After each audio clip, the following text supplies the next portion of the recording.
My name is Mason, I'm 29 years old, and 6 months ago, I sold my tech startup for $30 million. My share was $15 million, which I kept secret from my family for good reason. When I reluctantly attended my father Richard's 60th birthday party last spring, I had no idea my brother Trevor would snoop through my phone and discover everything. What followed was the most humiliating betrayal of my life, with my parents demanding I hand over millions to my brother because I've always been a burden to this family. Before I tell you how they went from demanding my fortune to begging for my forgiveness, drop a comment letting me know where you're watching from, hit that like button, and subscribe to join me on this wild journey of family betrayal and sweet, sweet karma. I grew up in a middle-class suburb outside of Boston. Our house wasn't fancy, but it was comfortable enough. My father Richard worked as a sales manager at an office supply company, and my mother Diana was an elementary school teacher. From the outside, we probably looked like the perfect American family. But inside those walls was a different story entirely. From my earliest memories, it was clear that my brother Trevor was the golden child. He's 4 years older than me, and everything revolved around him. For his 10th birthday, Trevor got an expensive bike and a huge party with all his friends. When my 10th birthday rolled around, I got a clearance shelf action figure and a small cake my mom picked up from the grocery store on her way home from work. "We're a little tight this month," she explained. That pattern continued throughout our childhood. Trevor played baseball, and my parents never missed a game. They bought him the best equipment and paid for private coaching. When I showed interest in computers and programming, my father scoffed. "Stop wasting time playing with computers," he'd say. "That's not going to get you anywhere in life." I still remember the Christmas when Trevor got a brand new PlayStation while I received socks and school supplies. High school just amplified the differences in how we were treated. Trevor was popular, played sports, and struggled academically. My parents hired tutors for him and spent hours helping with his homework. Meanwhile, I maintained straight A's on my own while working part-time at a local computer repair shop. My achievements were met with indifference. When I won a statewide programming competition, my mother merely glanced at the certificate and said, "That's nice, honey. Did you take the trash out yet?" The most blatant example of their favoritism came when Trevor graduated high school with mediocre grades. My parents threw an extravagant graduation party and bought him a used car as a gift. They also proudly announced they'd been saving for his college funds since he was born. Trevor attended an expensive private university, with my parents covering his tuition, housing, and spending money. By the time I was finishing high school 2 years later, I'd already accepted that I'd be on my own. I applied for every scholarship possible and worked 2 jobs to save money. When I asked about my college fund, my parents exchanged uncomfortable glances. "Well, Mason," my father cleared his throat, "we had to use that money for Trevor's tuition. College is so expensive these days." "But you always said you were saving for both of us," I said, feeling my stomach sink. My mother patted my hand. "You're so smart, sweetie. You'll get scholarships. Trevor really needed the help more than you do." That night, I made a decision that would shape the rest of my life. I would leave home after graduation and make it on my own. I'd build a life where I didn't need to beg for scraps of attention or support. I graduated as valedictorian, earned a partial scholarship to a state university, and moved out the day after graduation. I took out student loans for what the scholarship didn't cover and worked full-time while carrying a full course load in computer science. I barely slept 4 hours a night for those 4 years. But I maintained a perfect GPA. During this time, contact with my family became minimal. They rarely called to check on me. When I did visit on holidays, the conversation always centered around Trevor's latest accomplishments or problems. If I tried to share news about my studies or projects, eyes would glaze over, and the topic would quickly change back to Trevor. In my junior year of college, I met Jared in an advanced programming class. We instantly connected over our shared passion for coding and entrepreneurial dreams. Unlike my family, Jared actually listened when I talked about my ideas. He saw potential in me that no one else had bothered to look for. After graduation, while most of my classmates were hunting for entry-level positions at established tech companies, Jared and I decided to take a risk. We pooled our meager savings, moved into a tiny apartment with second-hand furniture, and started developing our own software. We could be completely broke in 6 months, I warned Jared. He just grinned and said, "Or we could change the world. Worth the risk, right?" That was the beginning of BlockSecure, our cybersecurity startup. We lived on ramen noodles and coffee, coding 18 hours a day. During this time, my parents called exactly twice, both times to ask if I could loan money to Trevor, who was going through a rough patch after being fired from his third job in 2 years. I politely declined, explaining that I was investing everything in my business. My mother sighed dramatically. "I don't understand why you can't help your brother. Family is supposed to support each other," she said, apparently forgetting their own history of selective support. I hung up the phone that day with a renewed determination to succeed, not just for financial security, but to prove to myself that I was worthy of the success that had always been expected of Trevor but never of me.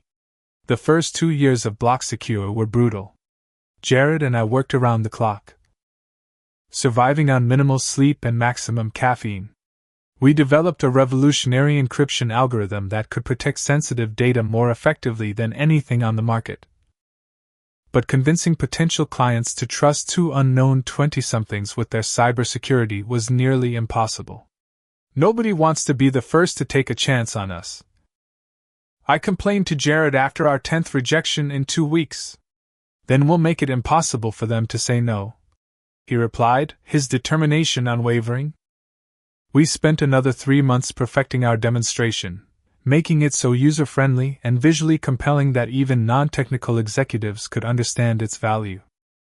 Our breakthrough came when a mid-sized financial technology company agreed to implement our security protocol on a trial basis. When they reported 0 breaches and a 40% increase in processing speed, other companies started paying attention. By year 3, BlockSecure was providing security solutions to dozens of clients, from financial institutions to healthcare providers. We moved out of our cramped apartment into a real office space and hired our first employees. The business was profitable, but we were reinvesting everything into growth. Then came the email that changed everything. A representative from Digital Fortress, one of the largest cybersecurity corporations in the world, wanted to meet with us. They'd been impressed by our technology and were interested in exploring opportunities for collaboration. "They want to buy us out," Jared said immediately after reading the email. I nodded. "Question is, do we want to sell?" We spent weeks debating the pros and cons, reviewing our long-term goals, and consulting with lawyers. When Digital Fortress finally made their offer, $30 million for our technology, and our roles as consultants during the transition, we were prepared. The negotiations were intense. There were moments when it seemed like the deal might fall through, nights when I couldn't sleep wondering if we were making the right decision. But ultimately, we agreed to the acquisition. After taxes and settling our business debts, we each walked away with $15 million. I remember standing in my apartment after the money hit my account, staring at the balance on my phone screen. $15 million. More money than I had ever imagined possessing. My first thought wasn't about what I would buy or how I would celebrate. It was the realization that I could never tell my family about this. I had maintained minimal contact with them over the years, calling on birthdays and major holidays. They knew I had started a business but showed little interest in the details. They had no idea that BlockSecure had become successful, let alone that it had been acquired for such a substantial sum. If they found out, I knew exactly what would happen. My parents would suddenly remember they had a second son. Trevor would discover he had always valued our brotherly bond. And all of them would have urgent financial needs that only I could address. So I decided to continue living modestly. I upgraded to a slightly better apartment, but nothing ostentatious. I traded my 8-year-old Honda for a newer model, but not a luxury brand that would draw attention. To anyone observing my lifestyle, I appeared to be doing well but not extraordinarily wealthy. I hired Walter, a financial advisor recommended by one of our former clients, to help manage my newfound wealth. Under his guidance, I diversified my investments, established a charitable foundation focusing on technology education for underprivileged youth, and created a solid financial plan for the future. Most people who suddenly come into money make the mistake of changing their entire lives overnight, Walter advised. The smart ones understand that wealth is a tool, not a lifestyle. I took his words to heart. The only significant change I made was the freedom to work on projects I found personally fulfilling, rather than those dictated by market demands. I began developing educational software to help kids learn programming in an engaging way, something I wished I'd had access to as a child. Around this time, I also met Lydia at a local coffee shop where I often worked. She was a graphic designer who frequently occupied the table next to mine. After weeks of casual conversation, I finally asked her out to dinner. What I appreciated most about our relationship was that it developed before she had any idea about my financial situation. She liked me for who I was, not what I owned. 6 months into our relationship, when I finally told her about the acquisition and my current net worth, her primary concern was whether this would change things between us. "Does this mean you're going to start buying ridiculously expensive gifts and expecting me to attend fancy galas?" she asked, only half joking. I laughed. "I promise to maintain my mediocre gift-giving abilities and continue wearing jeans to restaurants." Life was good. I was financially secure, working on meaningful projects, and building a relationship with someone who valued me beyond my bank account. I had created the stability and respect I'd always craved, completely independent of my family's validation. Then came the invitation to my father's 60th birthday party. My initial instinct was to decline. I hadn't been home in over 2 years, and previous visits had only reinforced why I kept my distance. But Lydia encouraged me to go. "Family is complicated," she said. "But maybe it's time to see if anything has changed." "You've changed." After all, perhaps it was naive optimism or simply the desire for closure, but I decided to attend. I would go alone. Lydia offered to come for moral support, but I wasn't ready to subject her to my family dynamics, and I would keep the visit brief. What I didn't realize was that this decision would set in motion a chain of events that would permanently alter my relationship with my family. The familiar tension settled in my chest as I pulled into my parents' driveway. Their suburban home looked exactly as I remembered, though perhaps a bit more worn around the edges. The paint was peeling in places, and the front lawn needed attention. It struck me as odd. My father had always been meticulous about home maintenance.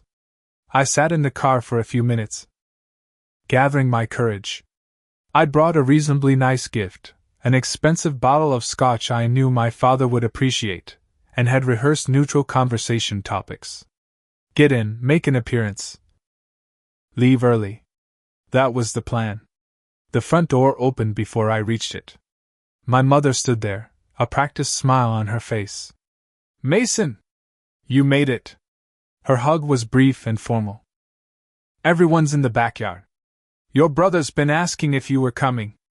I doubted that very much, but I nodded and followed her through the house. The interior showed the same signs of neglect as the exterior.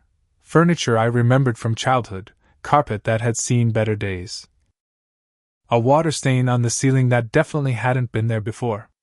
The backyard was filled with about 30 people, mostly my father's colleagues and golf buddies, plus a few relatives. My father was holding court by the grill, a beer in hand. He looked older than I expected, with more gray hair and deeper lines around his eyes. "Look who finally showed up," my mother announced as we stepped onto the patio. My father turned, his expression unreadable. "Mason, Glad you could fit us into your schedule. I bit back a retort about the lack of notice. The invitation had arrived just 2 weeks ago, and extended my hand. Happy birthday, Dad. Good to see you. He accepted the handshake. Then the gift, which he set aside without opening. Your brother's over there with Rachel and the kids. Trevor was lounging in a patio chair, his arm around a petite blonde woman I assumed was his wife. 2 children, a boy around 6 and a girl maybe 4, played nearby. As I approached, Trevor's expression shifted from relaxed to guarded. Little brother! The prodigal son returns. His voice carried just enough for nearby guests to hear, drawing a few uncomfortable glances. Rachel, this is Mason. The mysterious brother I've told you about. Rachel smiled warmly, seeming genuinely pleased to meet me. Trevor says you work in computers or something? Software development. I corrected gently.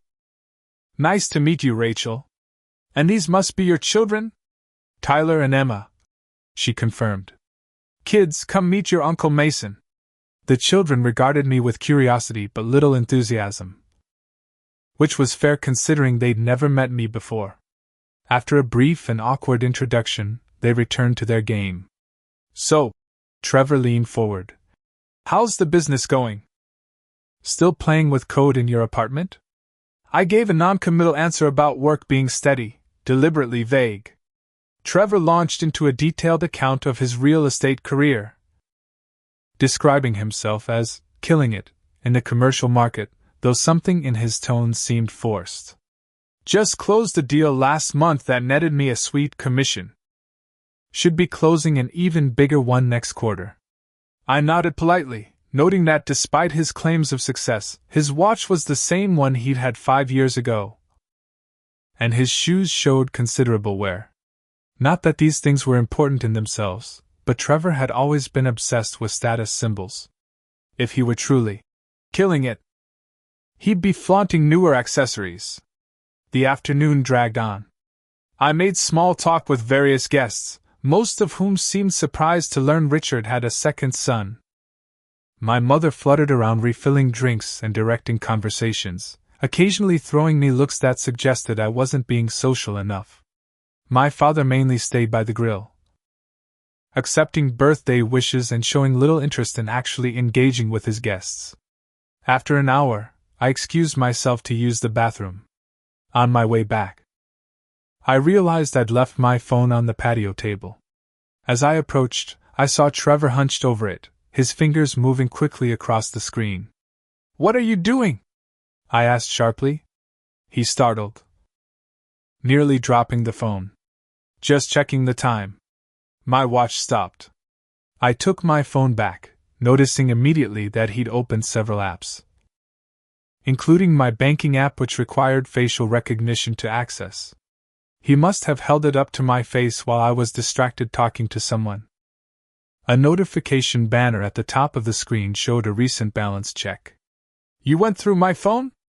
I kept my voice low, not wanting to create a scene at our father's party. Trevor's expression shifted from embarrassment to something harder. $15 million? Are you kidding me? My stomach dropped. That's none of your business. 15 million? His voice rose, drawing attention from nearby guests. All this time you've been acting like some struggling programmer, and you're sitting on a fortune? People were staring now. My mother hurried over, her smile strained. What's going on, boys? Trevor turned to her, his face flushed with anger or excitement, I couldn't tell which. Mom, Mason is rich. Like, insanely rich. He has $15 million. The silence that fell over the patio was immediate and heavy. My father had approached during Trevor's outburst and now stood frozen, spatula in hand. My mother's smile disappeared completely. What is he talking about, Mason? She asked, her voice unnaturally high. I felt trapped, humiliated. This was exactly the scenario I'd been trying to avoid. This isn't the time or place. He sold his company. Trevor interrupted, scrolling through his phone. He must have Googled me while snooping. Says right here. Block Secure acquired by Digital Fortress for 30 million. That was like 8 months ago. My father stepped forward, his face reddening. Is this true? With all eyes on me. There seemed little point in denying it. Yes. Jared and I sold our company last year. What followed was one of the most uncomfortable moments of my life. My mother's expression transformed from shock to calculation so quickly it was almost comical. My father's face darkened with what looked like anger. Though I couldn't understand why my success would make him angry. All this time, my mother said slowly, you've been wealthy. And you never thought to mention it to your family? Why would he? Trevor's voice dripped with resentment. He's too good for us now, aren't you, Mason? Too important to help out your struggling family. I looked around at the struggling family. Comment. I wasn't aware you were struggling. You just told me your real estate business was thriving. Trevor flushed. My father stepped between us, his voice low and dangerous. $15 million. And you couldn't spare anything to help your brother? Your parents? You've always been a burden to this family, at least do the right thing for once. The words hit me like a physical blow. A burden? I'd been self-sufficient since 18, never asking for a penny. I'd worked my way through college while Trevor had his education fully funded. How exactly had I been a burden? Guests were beginning to gather their things, making hasty excuses to leave. Rachel had pulled the children inside, looking mortified. I stood there, surrounded by family yet feeling completely alone, as my father continued his tirade about family obligations and selfish children. I think I should go, I finally said when he paused for breath. Oh no you don't. My mother grabbed my arm. We need to talk about this as a family. Inside. Now. Numb with shock and humiliation, I allowed myself to be led into the house. Aware of the whispers and stares following us. Whatever connection I'd hoped to rebuild with my family had just been shattered in the most public way possible. The living room door had barely closed behind us when my father erupted again. $15 million! He paced back and forth, his birthday completely forgotten. 15 million and you've been holding out on your family? What kind of son does that? I sat on the edge of the sofa, feeling strangely calm despite the chaos. Perhaps it was the shock. Or perhaps it was the validation of my decision to keep my wealth secret. Their reaction was proving me right.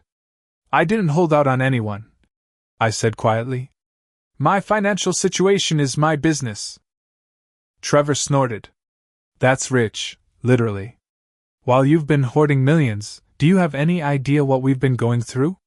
No, Trevor, I don't. Because no one bothered to tell me. My mother sat beside me, her tone shifting to something softer, persuasive. Mason, sweetie, we didn't want to burden you with our problems. We're so proud of what you've accomplished. The sudden shift to affection after years of indifference was jarring. I looked at her skeptically. Are you? Because 5 minutes ago, Dad called me a burden to this family. He didn't mean that. She patted my hand. It's just the shock talking. But now that we know about your success, maybe we can help each other.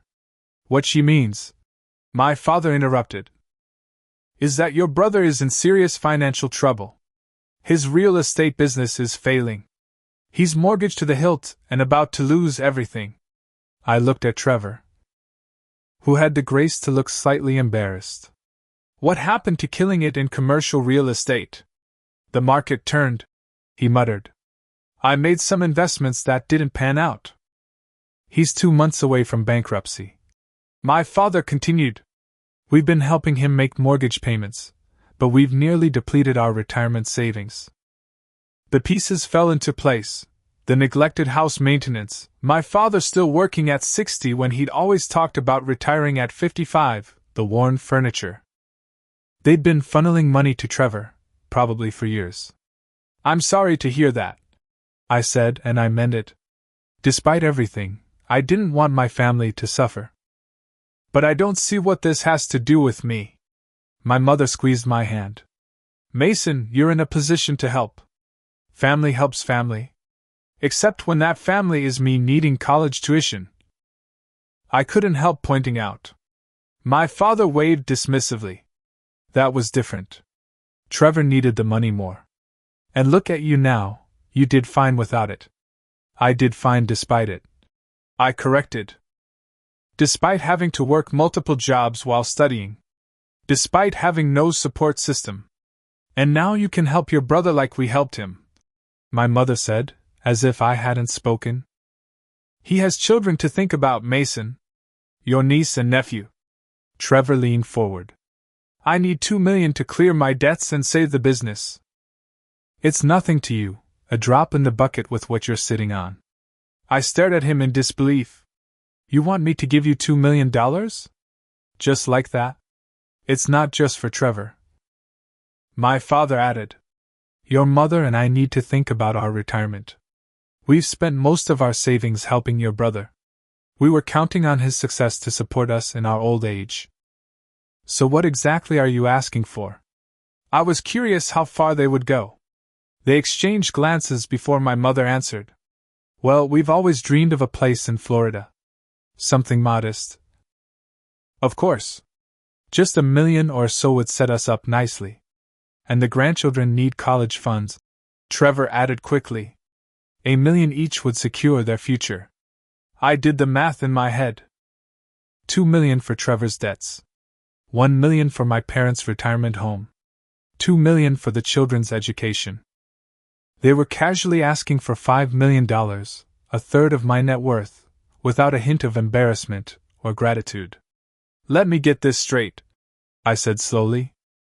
You want me to give Trevor $2 million to bail out his failing business, buy you a retirement home in Florida, and set up $1 million trust funds for children I met for the first time today? It's the right thing to do, my father said firmly. After everything we've done for you. I couldn't help it, I laughed. What exactly have you done for me, Dad? Serious question. What support have you provided since I turned 18? His face reddened. We raised you. Put a roof over your head, food in your mouth. The bare minimum required by law. I nodded. And what about after that? Did you help with my college tuition? My first apartment? My business startup? We had to prioritize, my mother said defensively. Trevor needed. Trevor always needed. I finished for her. And I never did, right? I was just a burden who took care of himself. Trevor stood up, his patience apparently exhausted. Look, this isn't about the past. This is about now. You have the means to help your family, and you're being selfish by refusing. I haven't refused anything yet, I pointed out. I'm just trying to understand the situation. The situation is simple. My father growled. Your brother needs money, we need money. And you have money. Family obligation dictates that you help us. I stood up, needing space. And if I don't see it that way? My mother's expression hardened. Then I guess we'll know exactly what kind of son we raised. Someone who'd let his own family suffer while sitting on millions. Trevor moved closer, his voice dropping. You know. I've been doing some reading since I found out about your company. Technically, I could make a case that I contributed to your success. Excuse me? Family business contribution laws. I let you use my laptop that summer before college when yours broke. I introduced you to that guy at the tech conference who might have helped you network. I could argue I deserve a portion of your success. I stared at him, incredulous. Are you threatening to sue me? He shrugged. I'm just saying there are legal avenues if you decide not to help your family voluntarily. The conversation continued in this vein for another hour. Demands disguised as requests. Threats veiled as concerns. Guilt trips wrapped in family obligation. When I finally left, I had promised nothing except to think about it, which clearly wasn't the answer they wanted. Don't take too long, my father called after me. Trevor's bank is threatening foreclosure next month. As I drove away, my phone began buzzing with text messages from my mother. We're counting on you, Mason. Family doesn't turn its back on family. If you refuse to help us, don't bother coming back. That last one stung more than I expected. Despite everything, some childish part of me had still craved their approval, their love. Now they were explicitly making that love conditional on financial support. I turned my phone off and drove back to my apartment, feeling both numb and strangely liberated. The worst had happened. They knew about my money and had shown their true colors. Now I just had to decide what to do about it. I spent the next week in a fog. I went through the motions of my daily routine, working on my educational software project, meeting with Walter about investment strategies, having dinner with Lydia, but my mind kept returning to that disastrous birthday party and its aftermath. "You've barely touched your food," Lydia observed one evening. "Want to talk about what happened with your family?" I hesitated, then found myself pouring out the whole ugly story: Trevor's snooping, my parents' demands, the emotional manipulation, and Trevor's thinly veiled threats of legal action. "They want $5 million, I concluded. "Just like that. Not as a loan, but as a gift. Because family helps family." Lydia listened without interrupting, her expression shifting between shock and sympathy. When I finished, she reached across the table and took my hand. "I'm so sorry, Mason. No one should have to experience that kind of betrayal from their own family. The worst part is, some small part of me is still wondering if I'm in the wrong," I admitted. "Maybe I am being selfish. They raised me, after all." "They raised you," Lydia agreed. "But from what you've told me, they didn't support you when it counted. They provided the legal minimum, then expected you to fend for yourself while they poured everything into Trevor. Now that you've succeeded despite their lack of support, they feel entitled to the fruits of your labor." Her words resonated with something deep inside me. I keep thinking about what might have happened if I had told them about the acquisition when it happened. Would they have been proud of me, even for a moment? Or would they have immediately started making demands? "I think you already know the answer to that," Lydia said gently. The next day, I called Jared, who had moved to Seattle after the acquisition but remained my closest friend. I explained the situation, half expecting him to play devil's advocate. Instead, he whistled low. "Man, that's rough. But honestly, not surprising. Remember when we were developing the encryption protocol, and you worked through that weekend instead of going to your cousin's wedding?" I did remember. My parents had called me selfish and inconsiderate. They never asked about the project that had kept me working 70-hour weeks. "Your family has always had a conditional view of love," Jared continued. "It's always been about what you can do for them, not about supporting your dreams or well-being. So you don't think I should help them?" "I didn't say that. I think you should make whatever decision lets you sleep at night. But do it because you want to, not because you're being manipulated into it." After speaking with Jared, I scheduled a meeting with Walter, who had become not just my financial advisor but a mentor of sorts. Walter was in his 60s, with a calm demeanor and wisdom born from decades of helping people navigate the complicated relationship between money and family. "You're not the first client to face this dilemma," he assured me after I explained the situation. "Sudden wealth often brings relatives out of the woodwork, some with legitimate needs, others with hands outstretched. These aren't distant relatives, though. They're my immediate family." Walter nodded thoughtfully. "Which makes the emotional aspect more complex. Let me ask you this. If you had won $15 million in the lottery instead of earning it through years of hard work, would you feel differently about sharing it?" I considered this. Maybe slightly. But the issue isn't really about the money, is it? It's about the relationship. Exactly. Money is rarely just about money. It's about power, validation, security, freedom. When your family demands your money, they're really demanding control over the success they played no part in creating. We discuss various options, from complying with their demands to cutting them off completely, with several compromise positions in between. Walter also suggested I consult with his colleague, a lawyer who specialized in family financial disputes, to understand any potential legal implications of Trevor's threats. Just to be clear, the lawyer told me after reviewing the facts, your brother has no legal claim to your business success. The examples he cited, lending you a laptop, making an introduction, are incidental and would not constitute material contribution under any reasonable legal standard. So his threats are empty? Essentially, yes. He could file a lawsuit, but it would almost certainly be dismissed. However, legal battles, even frivolous ones, can be emotionally draining and expensive. This information provided some relief, but I still felt conflicted. That evening, I decided to do something I should have done years ago. I started researching my family's financial history. I requested my credit reports, examined old bank statements, and dug through boxes of documents I'd stored since college. What I found confirmed suspicions I'd harbored but never pursued. The college fund my parents claimed to have started for me had indeed existed. There were statements showing regular deposits throughout my childhood. But 3 months before I graduated high school, the account was emptied. The timing coincided with Trevor's junior year of college, when he'd apparently failed several classes and needed to repeat a semester.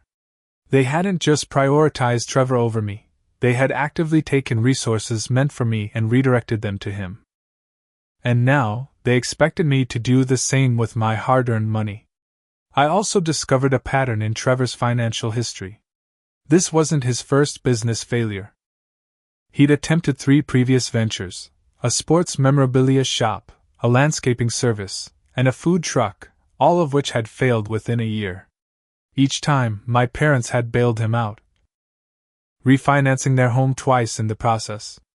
The real estate business was just the latest in a string of poorly managed endeavors, all following the same pattern: initial enthusiasm, inadequate research, excessive spending, mounting debt, and eventual collapse, followed by parental rescue.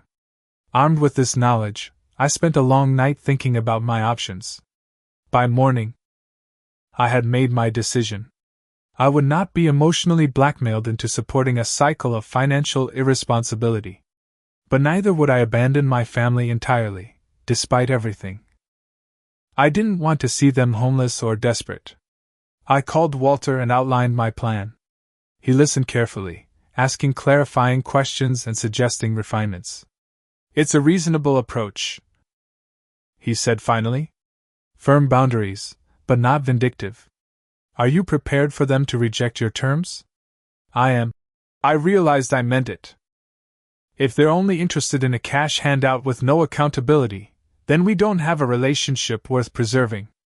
The next step was to contact my family. Rather than returning to their home turf, where emotions had run so high, I asked Walter to arrange a meeting at his office. I wanted neutral ground with a professional atmosphere. I sent a brief email to my parents and Trevor. "I've considered your situation and am prepared to discuss potential assistance under certain conditions. Please meet me at the address below on Thursday at 2 p.m. This is not a negotiation but a presentation of the only terms I'm willing to consider." The responses came quickly, my mother expressing relief that I was finally being reasonable, my father demanding to know what conditions I was imposing, and Trevor asking if he needed to bring financial documents. None acknowledged the inappropriate nature of their initial demands or apologized for the scene at the birthday party. As I prepared for the meeting, I felt a strange sense of calm. For the first time in my relationship with my family, I was approaching them from a position of strength and clarity. I was no longer the overlooked second son seeking validation or the perceived burden who needed to prove his worth. I was a successful adult setting healthy boundaries. Whatever happened on Thursday, I knew I would be able to live with my decision. Thursday arrived with a clarity I hadn't felt in years. Walter had arranged for us to use his firm's conference room, a tastefully appointed space with floor-to-ceiling windows overlooking the city. I arrived an hour early to review my presentation and center myself. Remember, Walter advised as we waited. Emotional manipulation only works if you engage with it. Stay focused on facts, not feelings. My family arrived together, 15 minutes late. My mother immediately attempted to hug me. But I stepped back, gesturing toward the conference table. Thank you for coming. Please have a seat. Their expressions ranged from confusion to annoyance at the formality. Trevor glanced at Walter suspiciously. Who's this? My father demanded. This is Walter Reynolds, my financial advisor. He'll be joining us today. We don't need outsiders for a family discussion. My mother objected. Actually, since this is a financial matter, we do. Walter has helped prepare the documents we'll be reviewing today. This seemed to perk Trevor up. He brought a leather portfolio, which he now placed on the table. I've brought all our financial information, the mortgage statements, business debts. Everything you'll need to transfer the funds. The assumption that I'd already agreed to their demands was both presumptuous and revealing. I took a deep breath and began. Before we discuss any potential financial arrangement, there are some facts I need to address. I opened my laptop and connected it to the room's display screen.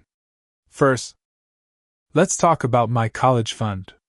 My parents exchanged nervous glances as I displayed the statements I'd uncovered, showing the account's existence and its abrupt emptying 3 months before I started college. This account held approximately $48,000 that you had supposedly been saving for my education. Where did that money go? My father shifted uncomfortably. As we told you then. College expenses. For Trevor. I finished. Yes, I've confirmed that. The timing coincides exactly with his need to repeat a semester after failing 3 classes. Classes, I might add, that were already being paid for by you. My mother's face hardened. We made the best decisions we could for our family as a whole. You made decisions that prioritized Trevor at my expense. Repeatedly, throughout our lives. That was your prerogative as parents. But it's important we acknowledge this reality before discussing my obligations to family. I clicked to the next slide, which outlined Trevor's business history, the failed ventures, the parental bailouts, the pattern of financial irresponsibility. Hey! Trevor protested. Those businesses had potential. Market conditions. Market conditions didn't force you to lease premium retail space for a first business with no established customer base. I interrupted. Or to buy brand new landscaping equipment on credit before securing regular clients. Or to customize an expensive food truck before testing your concept at a fraction of the cost. I turned to face them directly. I've built my success through years of hard work, strategic planning, and responsible financial management, skills I developed without your guidance or support. Now you're asking me to turn over millions of dollars with no accountability, no plan, and no recognition of our actual relationship. My father's face had turned an alarming shade of red. So you've called us here just to throw our failures in our face? To gloat about how successful you are without us? No, I said calmly. I've called you here to establish the truth before outlining the only assistance I'm willing to offer. I presented my proposal. I would establish a foundation for family financial support with specific conditions. For Trevor, I would pay off his mortgage to ensure his family's housing stability. But I would not bail out his business. Instead, I would fund career counseling and vocational training if he chose to pursue employment rather than entrepreneurship. For my parents, I would establish a modest but adequate retirement fund, managed by a trustee to ensure it lasted throughout their retirement. I would also pay for necessary home repairs to restore their property value. The total commitment would be approximately $1 million, significant, but far less than the $5 million they demanded, and structured to provide security rather than enabling further financial mismanagement. This is insulting. Trevor was the first to respond. You're treating us like children who can't be trusted with money. Past behavior suggests that's not inaccurate. Walter interjected mildly. My mother turned to me. her expression a practiced mixture of hurt and disappointment. After everything we've done for you, this is how you repay us? With humiliation and control? This isn't about control, I explained. It's about breaking a dysfunctional cycle and establishing healthy boundaries. I'm offering genuine help, just not in the form of blank checks. We don't need your charity. My father pushed back from the table. We're your parents, not some cause for you to feel good about supporting. Then what do you need, Dad? Because it sounds like you want my money without conditions, acknowledgement of past behavior, or gratitude. What I want is a son who understands family obligation.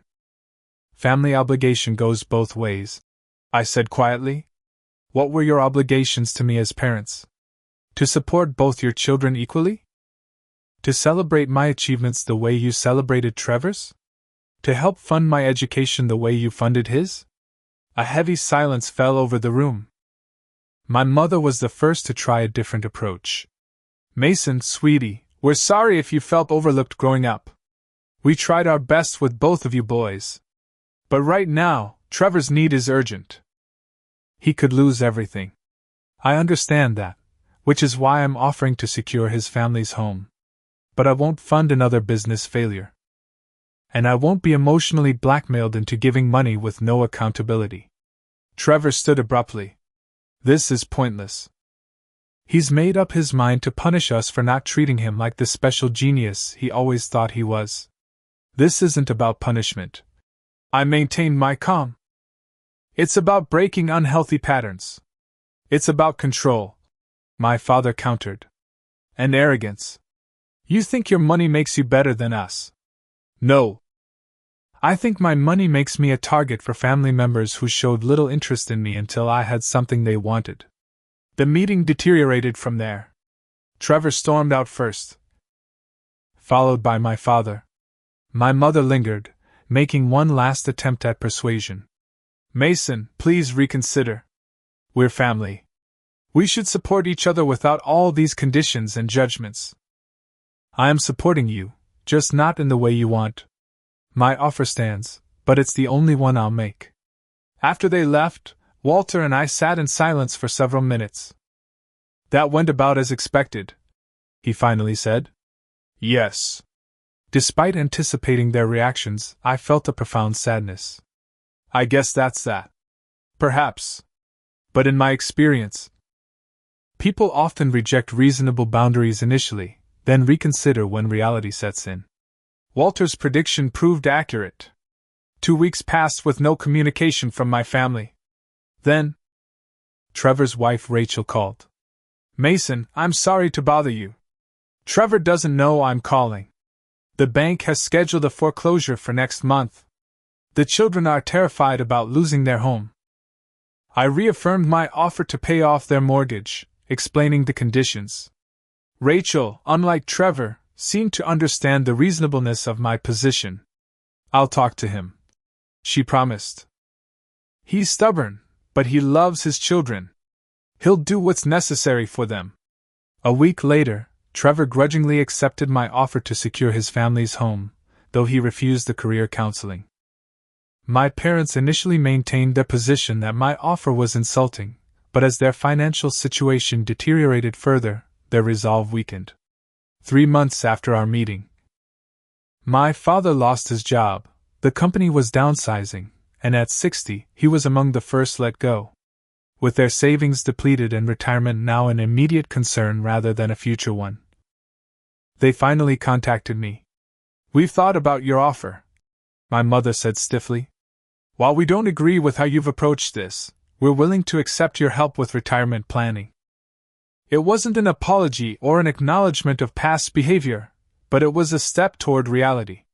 I arranged for Walter to set up the retirement fund as promised, with a trustee to ensure it would provide sustainable support.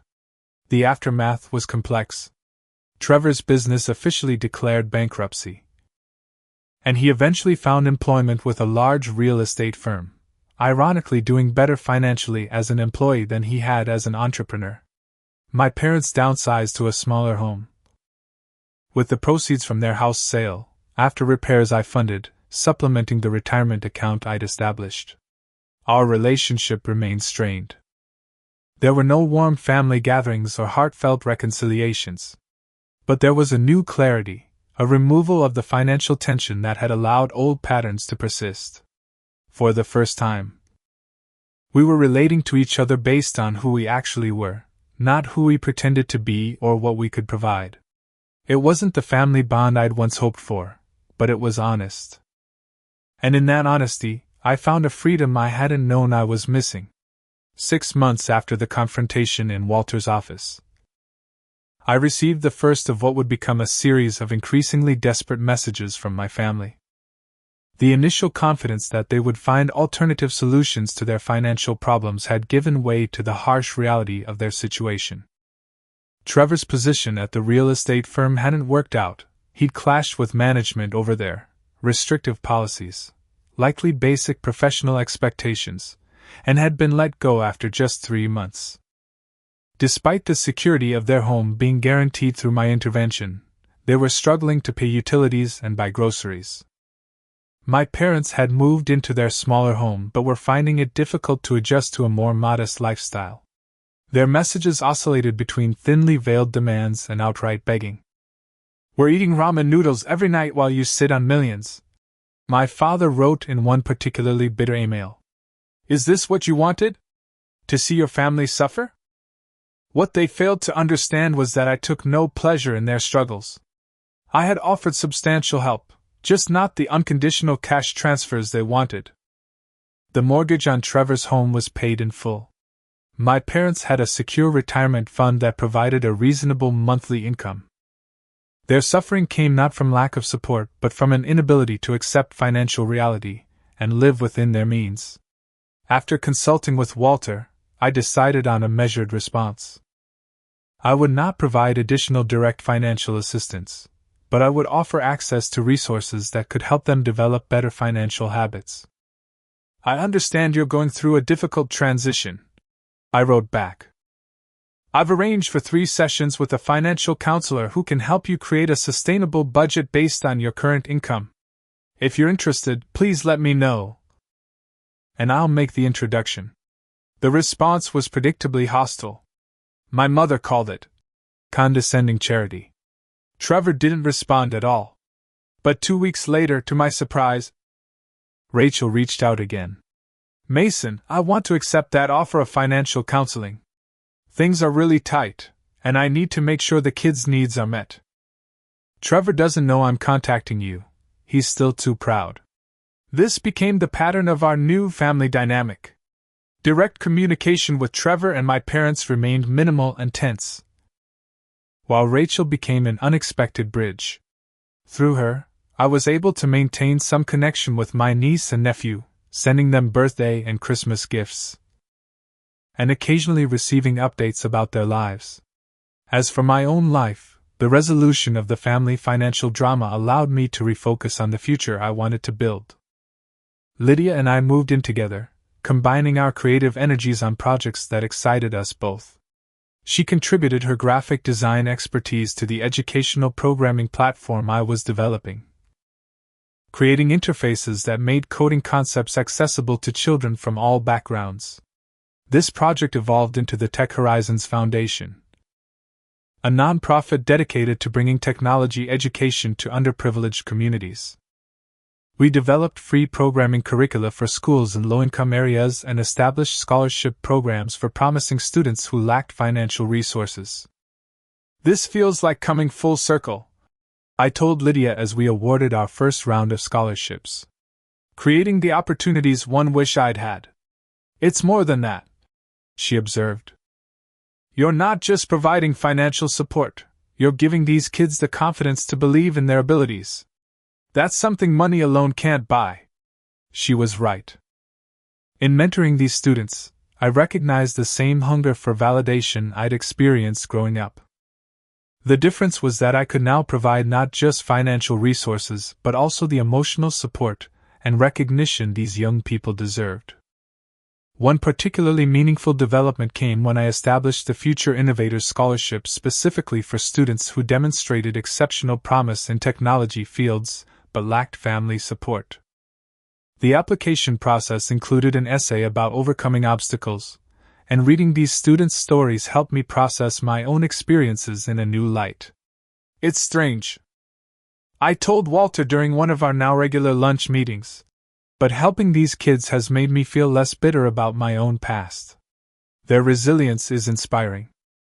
That's the paradox of generosity, he replied. When we give freely from choice rather than obligation, we often receive more than we give. As for my family, their situation gradually stabilized, though not in the way they'd initially hoped. Trevor eventually found steady employment managing a retail store, not the prestigious career he'd envisioned, but one that provided reliable income. My parents adjusted to their retirement lifestyle, finding community activities that didn't require significant expenditure. Our interactions remained limited but less antagonistic over time. On rare occasions when we did speak, the conversation stayed carefully neutral, avoiding the financial topics that had created such division. It wasn't the warm family reconciliation that Hollywood might script, but it was a workable piece. Through this experience, I came to understand that true family isn't defined by blood or obligation but by mutual respect, support, and love that doesn't come with conditions. I found that family in Lydia, in the community we built around our foundation, and in the genuine connections I formed with people who valued me for who I was, not what I could provide. The most profound lesson I learned from this ordeal was about the nature of money itself. Money doesn't change who people are, it reveals who they've always been. In my family's case, it exposed patterns of favoritism, entitlement, and conditional love that had existed long before my financial success. In my own case, I hope it revealed values of independence, resilience, and balanced generosity. Today, as I look at the life Lydia and I have built together, I feel a sense of peace that once seemed impossible. My worth isn't measured in my bank account or in my family's approval, but in the positive impact I can have on others' lives and in the authentic relationships I've cultivated. If you've stayed with me through this story, perhaps you've recognized elements of your own family dynamics or financial challenges. I'd love to hear your thoughts in the comments below. Have you dealt with family members feeling entitled to your success? How did you handle it? Your experiences might help others facing similar situations. Before you go, please hit that like button if this story resonated with you, subscribe to join our community of people sharing life's complicated journeys, and share this video with someone who might need to hear that it's okay to set boundaries, even with family. Thank you for listening. And remember, your value isn't determined by what you can give others, but by the integrity with which you live your life.